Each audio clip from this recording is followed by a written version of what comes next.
Bienvenida, bienvenido a Universo DL, donde aprender español te abre un universo de posibilidades. En el vídeo de hoy vengo con una pregunta que muchos candidatos al DL se han hecho antes de presentarse, antes de inscribirse en el examen, y es ¿cuánto tiempo necesito para prepararme el DELE? Pues bien, hoy quiero responderte a esa pregunta para que lo tengas todo claro. Esto aplica a todos los niveles, aunque cada nivel va a tener una serie de requisitos que tienes que tener en cuenta. Pero a rasgos generales todos tenéis pues que subir un poquito de nivel en el conocimiento de español para poder aprobar y conseguir ese apto. Primero, quiero que te cambies esa pregunta de cuánto tiempo necesitas, más que qué es lo que necesito para el siguiente nivel, ¿vale?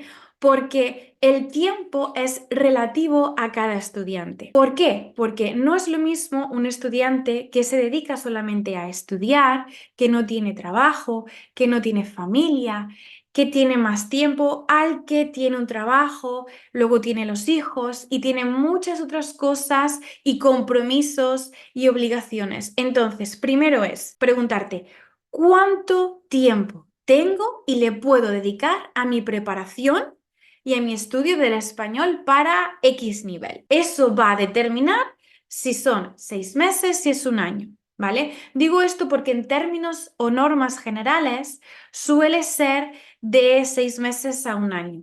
Cuanto más arriba es el nivel, más tiempo vas a necesitar si el tiempo es reducido, ¿vale? Si no, pues no lo vas a necesitar tanto.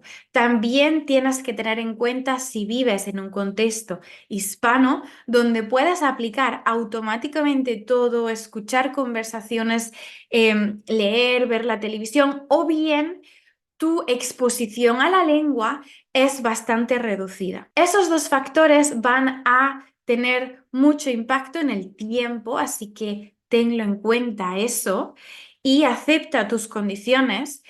Pero si te puedo hablar, pues he tenido una alumna que se presentó a la 1, lo hizo muy rápido, en 6 meses se presentó a la 2 y ahora se va a presentar al B1 en cuestión de 8 meses, ¿vale? Entonces, los niveles iniciales van a requerir menos tiempo de preparación porque hay menos diferencia, más o menos, que a lo mejor pues del B1 al B2 hay un salto un poquito más grande, del B2 al C1 hay un salto mucho más grande y ya el C2 ni te cuento. Entonces, aparte de tener esto en cuenta, ¿qué aspectos tienes que aprender de cada uno de esos niveles?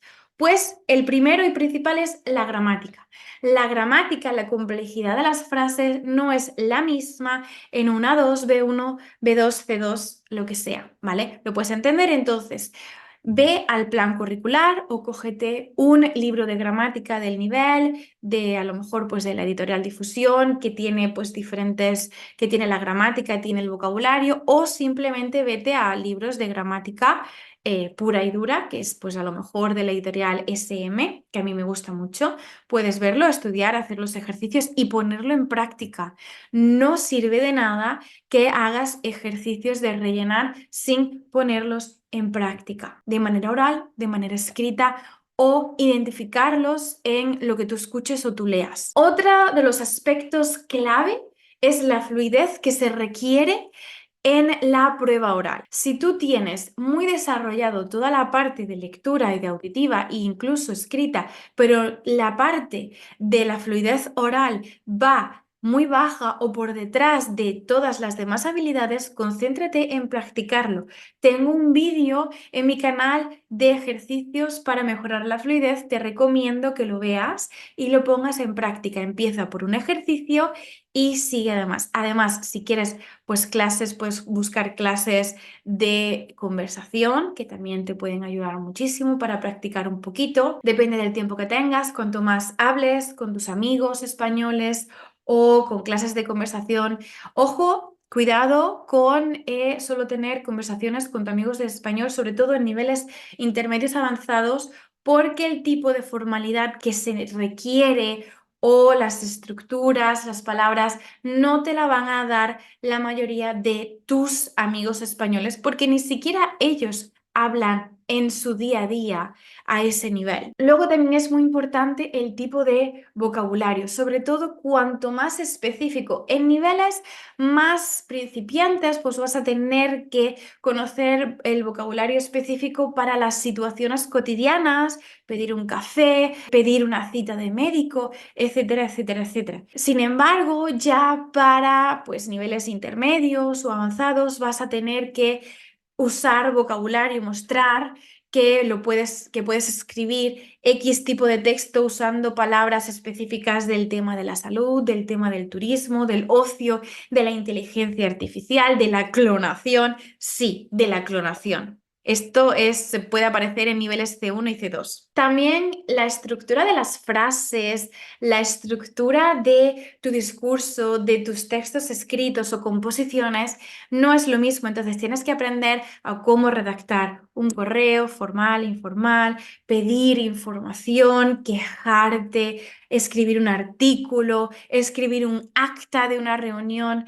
Todo este tipo de textos escritos o de estructuras formales y gramaticales que se requieren en cada uno de los textos escritos o de manera oral, vas a tener que dominarlos. Entonces es muy importante que los conozcas, estés familiarizado y lo puedas poner en práctica. Una parte también muy esencial que está relacionado con el vocabulario son el tipo de conectores o marcadores del discurso. Se te va a requerir de ti el uso de ciertos conectores o marcadores del discurso diferentes dependiendo del nivel. No es lo mismo un nivel A2 que un nivel B2 que un nivel C2, como puedes comprender. Entonces, el tipo de conectores, marcadores del discurso, la manera de adecuar un texto, de cohesionarlo, es diferente y el grado de complejidad sube junto con los niveles. Lo siguiente aplica sobre todo a la parte de comprensión lectora y comprensión auditiva y es que tienes que tener la certeza y la confianza de que te puedes exponer y enfrentar o afrontar X tipos de textos y X tipos de audios. Esto es muy simple porque los textos van a ir incrementando la complejidad, el tipo de estructuras, de tono, de formalidad, de palabras, los temas, obviamente. Entonces tienes que tener en cuenta que ese tipo de textos los tienes que leer y tienes que estar familiarizados. Entonces, si por ejemplo, tomando el tema, el típico nivel C1 en el que vas a tener pues artículos de investigación o artículos de opinión muy específicos, a lo mejor pues de, no sé, de la relación que hay entre la economía y el turismo, pues vas a tener que entenderlos y son ideas complejas. Cuanto más elevado o más avanzado sea el nivel, las ideas van a estar un poco más escondidas detrás de las frases. No van a ser ideas simples como no me gusta que fumen en los bares. No, van a elaborar o la manera de argumentar o de exponer su opinión va a ser mucho más elaborada, más compleja y no tan directa, por decirlo de alguna manera. Esto aplica también al tipo de audios. No vas a tener el mismo tipo de audios, el sonido de fondo no va a ser el mismo, los temas, las entrevistas no van a ser las mismas, la rapidez, sobre todo los acentos, por favor, intenta escuchar acentos, audios, podcasts, vídeos de acentos diferentes, no solamente la variedad de España, porque la variedad castellana es solamente un tipo de español, ¿no? Una variedad, así que exponte a todos porque son todos los que te pueden aparecer en la parte de comprensión auditiva de tu examen. Y finalmente, esto ya te lo he comentado, pero quería centrarme en que no todos los textos que tienes que escribir son iguales, de un nivel a otro cambian la formalidad, las estructuras van a requerir más complejidad, más tipo de detalle, diferentes frases o palabras que tienes que utilizar. Por ejemplo, del B2 te puedes quejar o puedes escribir un artículo de opinión, pero luego en el C1 vas a tener un audio mucho más largo, vas a tener que elaborar la opinión, comentarlo de qué es lo que hace el ponente y vas a tener que utilizar cierto tipo de cosas. Entonces, prepárate para esas estructuras que necesitas utilizar. Así que, sin más, espero que esto te haya servido de gran ayuda, que te aclare un poquito todo lo que necesitas saber y que entiendas que no es una cuestión de tiempo, sino el qué necesito dominar para cada nivel. Y todo eso aplica también en el contexto y el tiempo libre que tú tienes para dedicarle a esto, tiempo de estudio. Además, te recuerdo que si te quieres preparar el DLB2 conmigo, he abierto 10 plazas de la llave hacia el apto DLB2 y próximamente, creo que para finales de febrero, también podré abrir otras 10 plazas para los alumnos del DLC1 que se quieran presentar.